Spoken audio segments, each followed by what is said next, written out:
முற்றாள்களிடம் பழக வேண்டும் என்றால் என்ன செய்ய வேணும் அப்படி கேட்குறேன். தமக்கு ஒத்துக்கிறாதவங்க அவங்கள்ட்ட போய் என்ன பண்ண முடியாது, நீங்கள் ஆர்கியூ பண்ணி இதுவே பண்ணவே முடியாது. அப்போ அந்த கோல்டன் ரேஷியோக்குள்ளதான் எல்லாமே அடையுதுன்னா இந்த உலகத்தினுடைய அத்தனை சக்தி ஒண்ணுக்குள்ள அடையுது.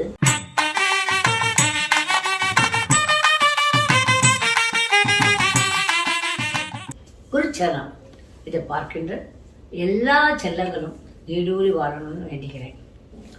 இன்னைக்கு நம்ம எப்படி வெற்றி பெறலாம், அதுக்கு நம்மகிட்ட இருக்க சூத்திரம் என்ன அப்படிங்கிறத பார்க்கணும். ஒரு விஷயம் நம்மகிட்ட இருக்கு, ஒரு ரகசியம். நம்மகிட்ட ஒரு பெரிய ரகசியம் இருக்கு. ஆனால் அந்த ரகசியத்தை யாரும் தொடமாட்டோம். தொட்டணும் ரொம்ப அப்படி தொட்டவங்களே பெரிய பெரிய ஆகிட்டாங்க. அப்படி ஒரு ரகசியம் இருக்கு. இந்த ரகசியம் என்ன, ஸோ நம்மளும் உள்ள ரகசியம் எது அப்படிங்கிறத பார்ப்போம். ஒரு ராஜா இருந்தார். ஒரு கதையோட ஆரம்பிக்கலாம். ஒரு ராஜா இருந்தார். அவருக்கு ஒரு நல்ல மந்திரி பயங்கர கட்டிக்காரன். இந்த மந்திரி பயங்கர கட்டிக்காரனாக இருந்தாலும் நமக்கே பார்த்தீங்கன்னா நம்ம கூட கொஞ்சம் ரொம்ப கட்டிக்காரனாக நம்ம பிள்ளைகளாக இருந்தாலும் கொடுத்ததான் சொல்லி கொஞ்சம் நம்ம கண்டுபிடிக்கும். துணோண்டு வந்துடும். அது மந்திரி ஏகும். இவருக்கு அந்த மந்திரி மேலே கடுப்பு கோவம். அப்படி இருந்தோடனே ஒரு நாள் அவர் கேட்கார், இந்த மந்திரியை எப்படியாவது கொஞ்சம் அவமானப்படுத்தணும், கொஞ்சம் லொல்லு பண்ணணும் அப்படின்னு அவருக்கு ஆசை வந்துச்சு. அப்போ மந்திரி என்ன புச்சாலிங்கிறது உலகமெல்லாம் தெரிஞ்சு போச்சு. மந்திரி புச்சாலிங்கிறது உலகமெல்லாம் தெரியுது, எல்லாருக்கும் புரிஞ்சு போகுது. அந்த நாட்டில் மந்திரி புச்சாலிங்க நாடு ஃபுல்லாக தெரிஞ்சிடும். மந்திரிக்கு ரொம்ப ரொம்ப மரியாதை இருக்குது. அதில் இவர் கடுப்பாக இருக்கிறதுனால ஒரு கேள்வியை கேட்டு இவனை எப்படியா மறக்கணும், இவர் சரியான இவனை கொஞ்சம் ஒரு கடுப்பு குடிக்கணும் அப்படின்னு ஆசைப்படுறாரு. ஒரு கூட்டு கொடுக்கணும்னு ஆசைப்படுறாரு. ஆசைப்பட்டு என்ன பண்ணாருன்னா அவர் சொல்கிறார், முற்றாள்களிடம் பழக வேண்டும் என்றால் என்ன செய்ய வேணும் அப்படி கேட்குறாரு.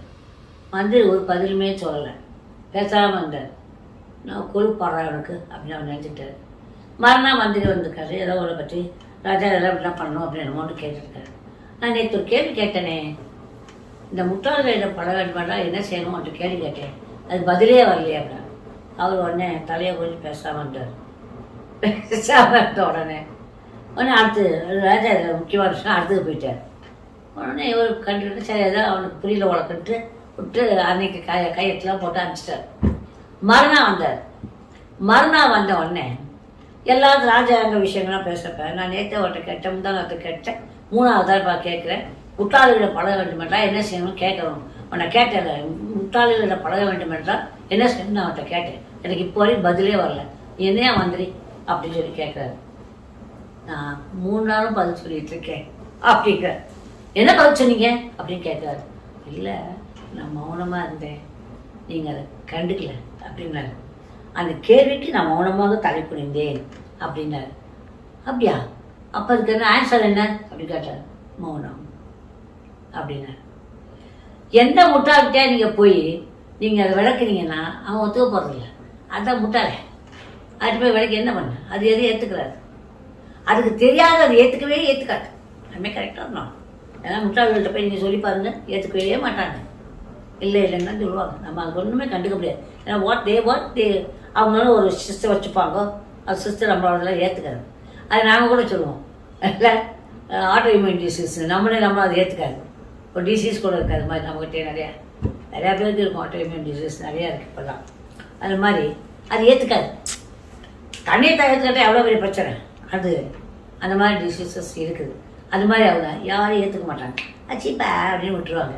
எல்லாத்துக்கும் சீப்பை சொல்லணும்னா நாட்டில் கஷ்டம், புரிஞ்சுதா, போப்பா அப்படின்ட்டு இருப்பாங்க. அப்படிப்பட்டவங்கள்ட்ட எல்லாம் போய் பேசி என்ன பிரயோஜனம், இல்லைங்க இப்படித்தாங்க அப்படின்னு. அதாவது ஒருத்தவங்க சொல்கிறாங்க, நீங்கள் என்னை கேட்குறாங்கன்னு வச்சுக்கோங்களேன். நான் ஒரு டாக்டர், என்கிட்ட ஒரு கேள்வி கேட்குறீங்க, நீங்கள் மேக்கப் போட்டு பேசுகிறீங்களான்னு கேட்டால் நான் சொல்கிறேன், நான் மேக்கப் போட்டு தான் பேசுகிறேன், வேறு வழி இல்லைல்ல. 76 வயசு வரைக்கும் ஜிம்முன்னு அப்படி நான் நிற்க முடியாது. நீங்கள் கேமரா முன்னால் இருக்கிறப்ப ரொம்ப தைரியம் வேணும் மேக்கப் இல்லாமல் இருக்கிறதுக்கு. அது ஒரு கடை, புரிஞ்சுதா இல்லை. அப்படி இருக்கப்போ லைட்டிங் இருக்குது, இது இருக்குது, நம்ம போட்டாகணும். சில பேர் ஒருத்தங்க சொல்கிறாங்க நான் மேக்கப் போடலை அப்படின்னு சில பேர் சொல்கிறோம். இல்லையே நீ பொட்டு வச்சிருக்கியே, நீ மேக்கப் போட்டுக்கன்னா இது நியாயமா இல்லை. என்கிட்ட கேட்டாங்கன்னா நான் டாக்டர், பொட்டு வைக்கிறது மேக்கப்லாம் நம்ம ட்ரெஸ் போட்டுக்கிறது கூட மேக்கப் தான். அதுமாதிரி கரெக்டாக நான் இல்லையா. அந்த மாதிரி அவங்கள்ட்டலாம் போய் எப்படி இருக்கணும், மௌனமாக வந்துடணும். அதுதான் புத்திசாலித்தனம். புரிஞ்சுதா? மௌனம் என்னன்னா, தமக்கு ஒத்துக்கிறாதவங்க இருக்கிறவங்கள்ட்ட அவங்கள்ட்ட போய் என்ன பண்ண முடியாது, நீங்கள் ஆர்கியூ பண்ணி இதுவே பண்ணவே முடியாது.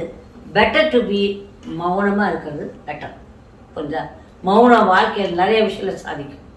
மௌனமாக நிறைய விஷயங்கள் நம்ம சாதிக்க வைக்கும். புரிஞ்சிச்சா? அது மாதிரி கண்டிப்பாக ஒன்று சொல்கிறேன், டாக்டர்ஸை போய் இந்த காலத்துல எல்லாம் எல்லாரும் வந்து என்ன பண்ணுறாங்கன்னா பூரா படிச்சிடுறாங்க.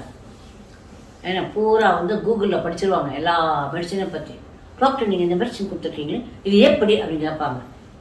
எந்த நீங்கள் மெடிசன் எடுக்கிற கடைசி அவன் கொடுத்துருப்பான். ஹெட் ஏக்கு, டிசினஸ், டயரியா, வாமிட்டிங்கு எல்லாத்துக்கும் கொடுத்துருப்பான். இல்லை, அது அவங்க வந்து ப்ரொஃபைல் அவங்க அதை கொடுத்துக்குறாங்க. வேறு வழியில் அவங்க கொடுத்து ஆகணும் கொடுக்குறாங்க. நீங்கள் இத்தனையும் எனக்கு வருமா நீங்கள் வந்து எங்கள்கிட்ட கேட்டால், டாக்டர்ஸை கேட்டால் அவங்க என்ன சொல்லுவாங்க, ஐயா இதை நான் ரொம்ப வருஷமாக கொடுத்துட்ருக்கேன், ஒன்றும் ஆகாது, தைரியமாக இருந்தாலும் சொல்ல முடியும். கரெக்ட்? அப்போ அவங்ககிட்ட என்ன சொல்லுவாங்க, சில சமயம் சில டாக்டர்ஸ் மௌனமாக இருப்பாங்க. நீ கூகுளில் படித்து வந்து என்கிட்ட கேட்குறேன், ரொம்ப தொல்லம்மா, இப்போல்லாம் நல்ல வேலை உங்கள் காலத்தில் உங்கள் கூகுள் இல்லாமல் போச்சு. அப்படி நிஜமாவே கூகுள் இல்லை. இப்போ டாக்டர்ஸ் எவ்வளோ பேர் வராங்க இல்லையா என்கிட்ட. அப்போ சொல்கிறேன், ஆமாம் என்கிட்டலாம் வந்தாங்கன்னா என்னுடைய மூடுக்கு அந்த காலத்தில், இப்போ தான் உங்கள்கிட்ட தனிஞ்சு போயிட்டேன், நான் வேறு ஸ்டேஜுக்கு வந்துட்டேன். அப்புறம் டாக் போட்டு டக்கா புக்கா மேலே அப்படி அப்படி பேசுகிறாள் அந்த காலத்தில். நான் அப்படி இருக்கப்ப நான் நினச்சிக்குவேன், நல்ல வேலை நம்ம டாக்டராக இல்லை அப்படின்ட்டு. புரிஞ்சாக்கணுங்களா?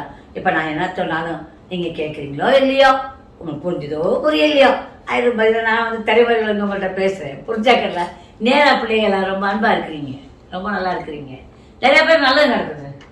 இது சயின்ஸ் வந்து அப்பாற்பட்டு போயிட்டேன், அதனால் பிரச்சனைகள் இல்லை. புரிஞ்சா? அதுக்கும் சயின்ஸ் இருக்குங்கிறது உண்மை. இந்த உலகத்தில் சயின்ஸ் இல்லாத எதுவுமே கிடையாது.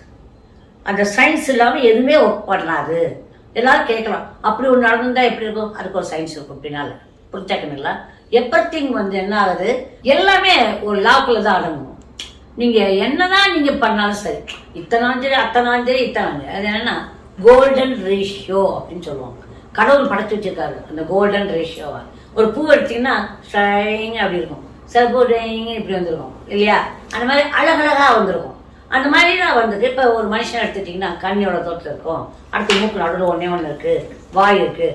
யாருக்காவது காது சொல்லுவாங்க, காதலோ ஓடிய வாய் இருக்குதா, கண்ணு சொல்லுவாங்க, காதலோ ஓடிய கண்ணு தான் அழகும்பாங்க. ஆனால் வாய் இங்கே இங்கே இங்கே வரைக்கும் வாய்க்காரா கடவுள் வச்சிருக்காரா இல்லை, அது ஒரு ரேஷியோவில் இருக்குது.